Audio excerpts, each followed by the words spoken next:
Start. Hello guys, हमर YouTube channel को स्वागत। आज आम गोटे अंडा करी करें। देखु अंडा करी आम सब सामग्री रेडी कर दीचे। बर्तमान अंडा आमर सीझा सर अंडा छड़ा भी हो।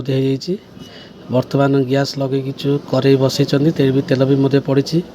तेल भी धीरे धीरे गरम होगा गला।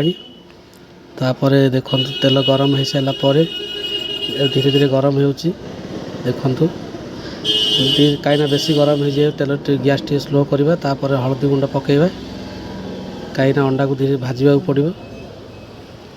तो गोटे गोटे कर अंडा पकेबा। देखु आम अंडा पकाउे।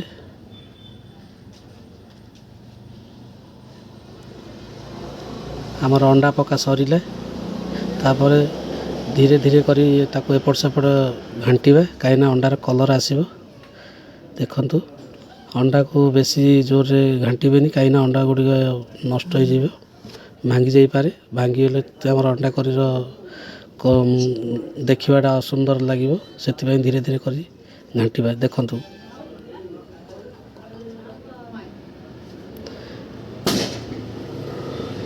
देखु आमर घंटा सरला धीरे धीरे कर भाजुची अंडा।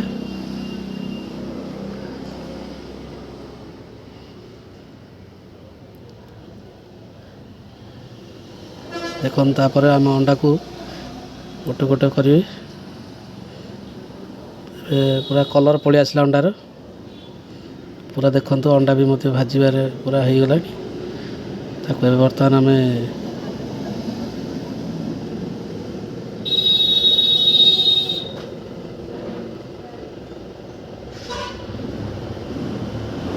अंडा को बर्तमान बाहर करवा।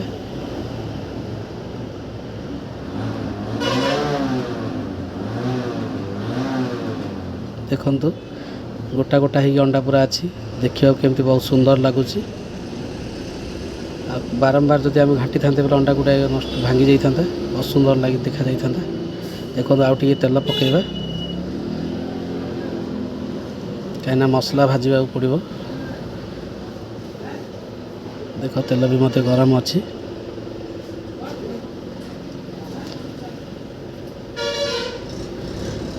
जीरा पाउडर, धनिया पाउडर, तेजपत्र, आम डालचीन गोटे खंडे पकेबा। तापर धीरे धीरे कर एपट सेपट करें कहीं कि भाजी जा भाजब। तापर पियाज आम ता सहित पकेबा। अंडार परिमाण हिसाब से पियाज कटा होता पियाज पकाला। ये आमर छोट घर आमर छोट अतिथि देखते सी केमती हो सी भी मध्य छोट गोटे यूट्यूबर हम भविष्य में। देखो आम पियाज पका सरिले तापर घंटा भी मध्य होती। देखु सी भी गोटे मोबाइल गोटे धरची छोट आमर ये मेम्बर गोटे घर कहीं गैस फ्लेम को टी स्लो करें। सहित आम अदा रसुण को जो आम हाथ कुटा रखाई एड कराला सहित धीरे धीरे कर घंटा हे। देखु बहुत स्वादिष्ट टेस्ट भी मध्य आसला बास्ना आसला। देखो धीरे धीरे कर पियाज कलर भी मध्य आसो कहीं सब मसला पड़ी।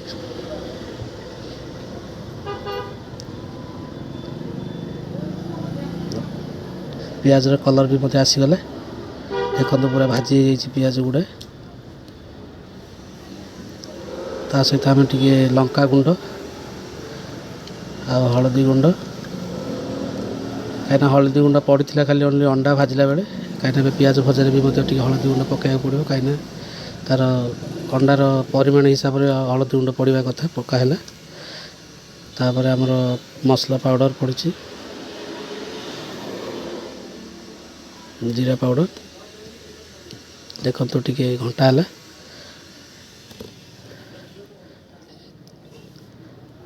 तापर किसी पानी पकई टे भाजी भाज घंटा हे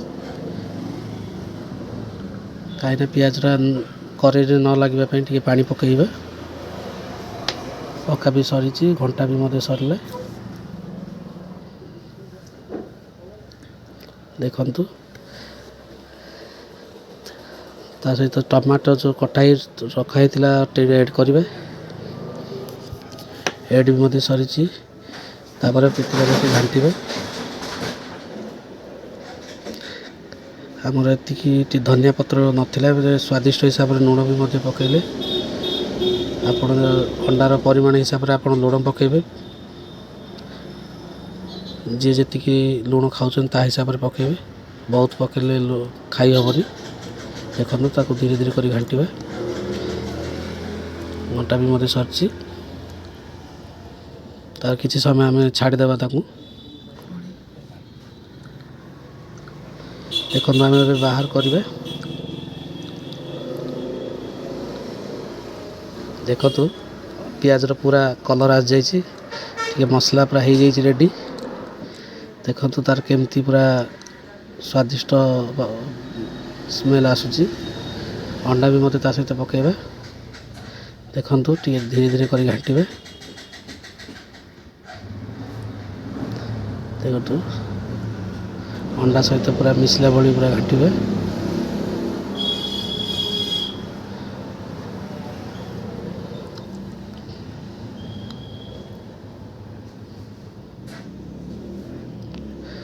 ଘଣ୍ଟା ସରିଲା। ଦେଖନ୍ତୁ ଅଣ୍ଡାର କଲର୍ କେମିତି ଆସିଛି। ଭଲ ଭାବରେ ଘାଣ୍ଟି ଦେବା ଆଉ ଥରେ।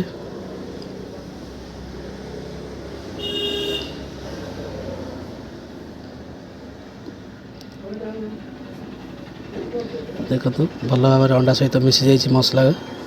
ତାରେ ପାଣି ଟିକେ ଦେଖିକି ପକାଇବା, କାହିଁକିନା ଅଣ୍ଡା କରି ହେବ। ବେଶୀ ବି ମଧ୍ୟ ପାଣି ପକାଇବାନି, କାହିଁକିନା ମସଲାକୁ ଅଣ୍ଡାକୁ ଲାଗିବା ଦରକାର। ଦେଖନ୍ତୁ ତାପରେ କିଛି ସମୟ ଆମେ ଘୋଡ଼େଇ ଦେବା, ତାକୁ ଛାଡ଼ିଦେବା। ଦେଖନ୍ତୁ ଆମର ଅଣ୍ଡା ବି ମଧ୍ୟ କରି ରେଡ଼ି ହେଇଯାଉଛି। ଟିକେ ଘାଣ୍ଟି ଦେବା, କାହିଁ ମୋତେ ବହୁତ ଭୋକ ଆସିଲାଣି। ଟିକେ ସମୟ ଛାଡ଼ିବା।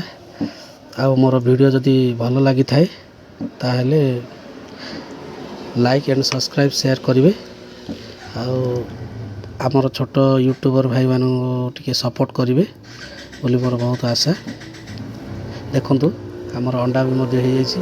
ବହୁତ ହାୱା ଆସୁଛି। ଦେଖନ୍ତୁ ତାପରେ ଆମେ ଏଡ଼୍ କରିବା ମସଲା ଗୁଣ୍ଡ, କାହିଁକିନା ମସଲା ଗୁଣ୍ଡର ତା'ର ସ୍ୱାଦିଷ୍ଟ ଟିକେ ବଢ଼େଇଥାଏ। ସ୍ୱାଦିଷ୍ଟ ପାଇଁ ବହୁତ ବଢ଼େଇଥାଏ। ଆଉ ସ୍ମେଲ୍ ବି ମଧ୍ୟ ଭଲ ଆସିଥାଏ। ଦେଖନ୍ତୁ ଟିକେ ସମୟ ଛାଡ଼ିଦେବା, କାହିଁକିନା ମସଲା ଗୁଣ୍ଡ ପଡ଼ିଲା ପରେ କିଛି ସମୟ ଘୋଡ଼େଇକି ରଖିବା, କାହିଁକିନା ତା'ର ମସଲା ସହିତ ଟିକେ ମିଶିବ। ଦେଖନ୍ତୁ ବାହାର କଲେ ଅଣ୍ଡାକୁ ଟିକେ ଧୀରେ ଧୀରେ ଘାଣ୍ଟି ଦେବା। ଆମର ପୁରା ଅଣ୍ଡା କରି ପୁରା ଏବେ ହେବାକୁ ରେଡ଼ି ହେଲାଣି। ଦେଖନ୍ତୁ ଆମର ଛୋଟ କୁନି ସିଏ ବି ମଧ୍ୟ କ୍ୟାମେରା କରୁଛି ମଝିରେ ମଝିରେ। ଦେଖନ୍ତୁ ଆମେ ବାହାର କରିବା ଟେଷ୍ଟ ପାଇଁ। ଦେଖନ୍ତୁ ତାକୁ ବାହାର କରିବା କେମିତି ଲାଗୁଛି। ଆମର ସେ କୁନି ଅତିଥିକୁ ଦେବା ଖାଇବା ପାଇଁ। ଦେଖନ୍ତୁ ସେ ଟେଷ୍ଟ କରିବ, ଖାଇକି କହିବ ବହୁତ ଟେଷ୍ଟି ଅଛି, ଜଣାପଡ଼େ ବହୁତ ଭଲ ଲାଗୁଛି। ଆଉ ଏମିତି ଅଣ୍ଡା କରି ବନାନ୍ତୁ, ଆଉ ସମସ୍ତେ ବନେଇ କରି ଖାଆନ୍ତୁ। ଆଉ କ'ଣ ହେଇଛି ନ ହେଇଛି ଆପଣ କହିବେ, ଜଣାଇବେ, କମେଣ୍ଟରେ ଜଣାଇବେ। ଧନ୍ୟବାଦ।